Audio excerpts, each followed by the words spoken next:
What if I told you the biggest lie you ever believed about yourself is your identity? Would you believe me? Let me cook. If you're a deep thinker, you're really going to love this.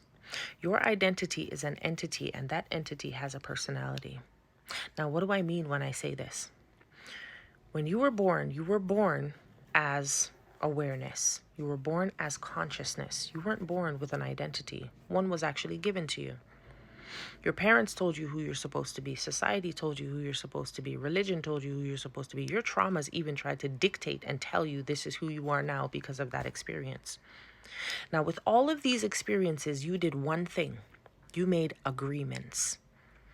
And those agreements are actually what builds and keeps the entity that you call me, I am, alive. What we call generational curses are actually agreements made by our forefathers that were passed down to us. I'll give you an example. If you watched your mother struggle to acquire the things that she has in her life, you now have made the agreement, okay, based on the evidence that was presented to you by watching your mother struggle for the things that she has acquired in her life, that guess what? Everything that I want requires struggle. If you were abandoned by your father or your mother, one of your parents stepped out of the home and left the home, you made an agreement that guess what? People always leave. This is why in relationships you're quick to hit the road. You're quick to leave because you want to be the leaver, not the person who gets left. Because you made the agreement that people always leave. That is what abandonment does. But I want you to go back to the very beginning of what I said. You were born as awareness. Now, entities are simply psychological constructs that say this is who I am. And they are independent of conscious choice.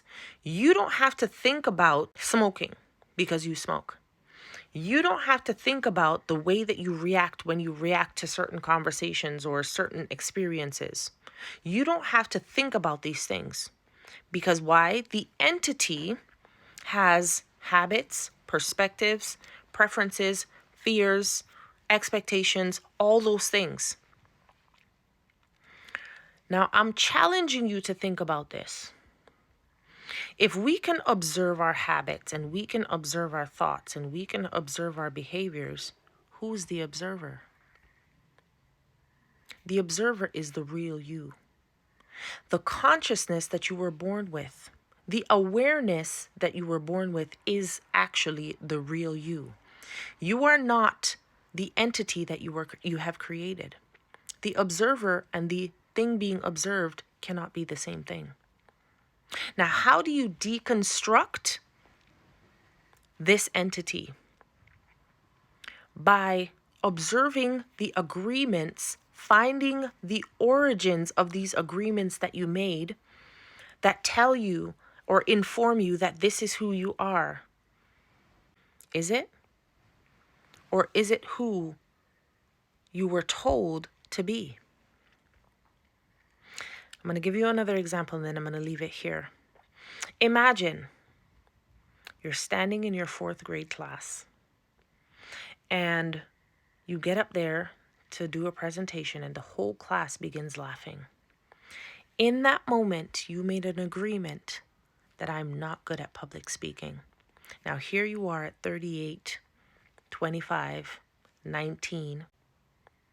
Never, ever, ever try to do any form of public speaking because in that moment you made an agreement that this is who I am. I'm not good at public speaking. All of the agreements that you have made has created the identity, the entity that you say, this is who I am. You are not the entity.